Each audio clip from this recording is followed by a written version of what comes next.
Educating today for better tomorrow.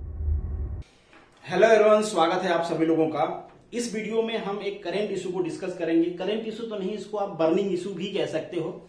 अगर आपका international relation में थोड़ा भी इंटरेस्ट है तो आपका जरूर इंटरेस्ट होगा यूएस इलेक्शन में, और डेफिनेटली आपका कोई ना कोई फेवरेट कैंडिडेट भी होगा। आज ट्विटर में देख भी रहा था तो यूएस इलेक्शन जो है इंडिया में ट्रेंड कर रहा था। केवल इंडिया में नहीं, पूरी दुनिया में जितने भी स्टेट्स हैं, जितने भी लोग हैं, मैक्सिमम लोगों का इंटरेस्ट होता है, मैक्सिमम लोगों की कोई ना कोई फेवरेट कैंडिडेट होता है कि यूएस में कौन जीतेगा, उससे आपका फायदा नुकसान क्या है, डायरेक्टली या इनडायरेक्टली सारे लोग सोचते रहते हैं। ये इसलिए है कि हम माने या ना माने, यूएस दुनिया का सबसे पावरफुल कंट्री था भी, है भी, और कुछ डिकेड्स तक शायद रहेगा भी। बाद में क्या होगा वो बात की बात है। और इंडिया पाकिस्तान में बहुत ज्यादा क्यूरियोसिटी होती है कि कौन जीतेगा कौन हारेगा, तो यहां से कंपेन भी बहुत चलते हैं अपने अपने कैंडिडेट में। अब हम सब लोग इसमें इंटरेस्ट तो रखते हैं, बट हम में से बहुत सारे लोगों को ये पता नहीं होता है कि जो यूएस प्रेसिडेंशियल इलेक्शन होता है उसमें चुनाव कैसे होता है, कैसे प्रेसिडेंट चुना जाता है। तो आज इसी चीज को हम डिस्कस करेंगे। और इसमें एक थोड़ा सा लूप फॉल है, उस लूप फॉल को मैं आपको समझाने की कोशिश करता हूं। पहले उस लूप फॉल का आपको डेटा दे देता हूं। तो पिछले इलेक्शन की हम बात करें तो पिछले इलेक्शन में ट्रंप साहब प्रेसिडेंट चुने गए थे, आप सभी को पता भी होगा। ट्रंप साहब को जो पॉपुलर वोट मिले थे 46.1% मिले थे, और हिलरी क्लिंटन को इनसे ज्यादा वोट मिले थे, मतलब उसको वोट मिले थे 48.2%। पॉपुलर वोट का मतलब है यहाँ पे पब्लिक ने जिसको वोट दिया। तो ज्यादा लोग हिलरी क्लिंटन को चुनना चाह रहे थे, बट फिर भी प्रेसिडेंट कौन बना? प्रेसिडेंट बने डोनाल्ड ट्रंप साहब। ये कैसे हो गया भाई? हमारे यहां तो ऐसा है कि जिसको ज्यादा वोट मिलता है वही प्राइम मिनिस्टर बनता है। बेसिकली हम भी डायरेक्टली प्राइम मिनिस्टर को नहीं चुनते, हम एमपी चुनते हैं, एमपी प्राइम मिनिस्टर को चुनते हैं। उसी तरीके से यहां पे भी है। यूएस में जो लोग डायरेक्ट वोटिंग करते हैं वो डायरेक्ट प्रेसिडेंट को नहीं करते हैं, वो इलेक्टोरल कॉलेज को करते हैं। इलेक्टोरल कॉलेज मतलब एक ग्रुप है 538, यहाँ पे 538 मेंबर्स होते हैं, इनको चुनते हैं लोग डायरेक्टली।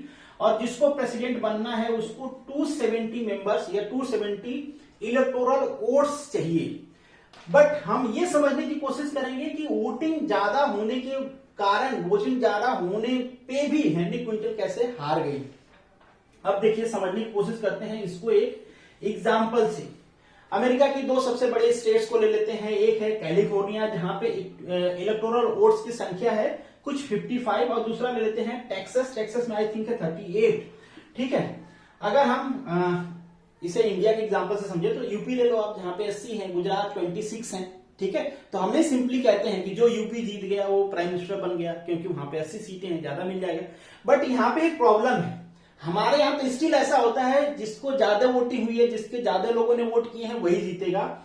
बट यहाँ पे देखिए, सपोज करिए कि कैलिफोर्निया में इलेक्शन हुआ और डोनाल्ड ट्रंप साहब को जो वोट मिला, कुछ मान लीजिए 5 करोड़ वोट मिला है इनको, और जो इनके अपोजिट में बाइडेन साहब हैं उनको केवल और केवल 1000 कम वोट मिला है डोनाल्ड ट्रंप साहब से। केवल और केवल बाइडेन साहब को केवल और केवल 1000 कम वोट मिला है।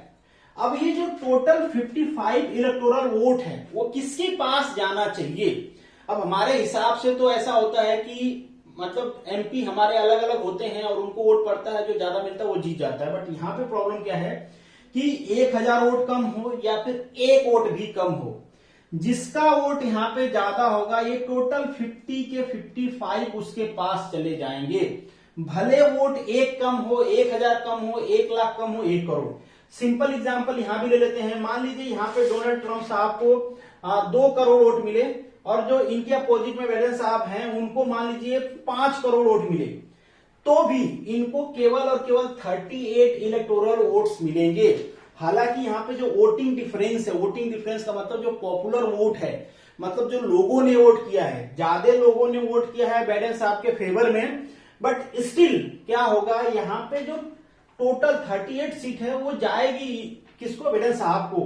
बट फायदा क्या हुआ? ज्यादा वोट मिलने का फायदा क्या हुआ? अगर कोई ऐसा स्टेट जीत रहा है जहां पे इलेक्टोरल वोट ज्यादा है, भले ही कम मार्जिन से जीत रहा है, तो वहां पे फायदा होता है। तो पिछली बार ट्रंप साहब के साथ ऐसा ही हुआ। ट्रंप साहब ने कम मार्जिन से ऐसे स्टेट्स को जीते जिनके पास इलेक्टोरल वोट्स ज्यादा है, या फिर सिंपल भाषा में समझ लो कि जिसके पास एमपी ज्यादा है, अगर इंडियन भाषा में हम समझे तो। जैसे मैंने यूपी का एग्जांपल लिया था, मान लीजिए यूपी में एमपी को नहीं, हम कुछ ऐसे सारे लोग वोट दे रहे हैं बीजेपी और कांग्रेस को, और ऐसा कह दिया जाए कि अगर बीजेपी का वोट ज्यादा होगा तो टोटल 80 की 80 सीट बीजेपी को चली जाएगी, अगर कांग्रेस का वोट ज्यादा होगा तो टोटल 80 की 80 सीट कांग्रेस को चली जाएगी। तो उसी तरीके से यहां पे होता है, चाहे आपका एक वोट ज्यादा हो चाहे 1 करोड़ वोट ज्यादा हो, जिस स्टेट में ये फाइट हो रही है उस स्टेट का जो आदमी, जिस आदमी को ज्यादा वोट मिले हैं, सारे के सारे इलेक्टोरल वोट्स उस आदमी को चले जाएंगे। और इस तरीके से आपको इलेक्टोरल वोट्स कलेक्ट करने होते हैं। जब आपके पास 270 इलेक्टोरल वोट्स हो जाएंगे तब आप प्रेसिडेंट बन जाओगे। डजेंट मैटर, अगर टोटल परसेंटेज की बात करें, जितने स्टेट्स हैं वहां पे सारे स्टेट्स के परसेंटेज की बात करें, उसमें भले आपका वोटिंग परसेंटेज कम हो, बट आपके पास इलेक्टोरल वोट्स 270 हो गए तो आप यूएस के प्रेसिडेंट बन जाओगे।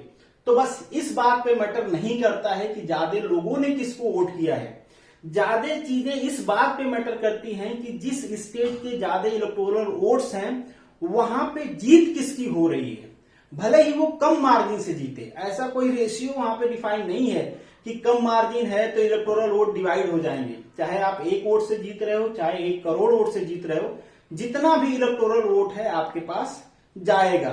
तो इसी तरीके से पिछली बार डोनाल्ड ट्रंप साहब जीत गए थे और मोस्ट प्रोबेबली इस बार भी ऐसा लग रहा है कि उनके पास भले ही लोगों का परसेंटेज जो वोट है, जो पॉपुलर वोट है वो कम आए, बट इलेक्टोरल वोट उनके पास ज्यादा आएगा और वो जीत जाएंगे। मैं अब तक के रिपोर्ट के हिसाब से बता रहा हूं, बाकी जो रिजल्ट होगा डेफिनेटली आप भी देखोगे, मैं भी देखूंगा। तो this is the end of this video. Thank you so much for watching this. मिलेंगे नेक्स्ट वीडियो में, तब तक के लिए all the best, good luck.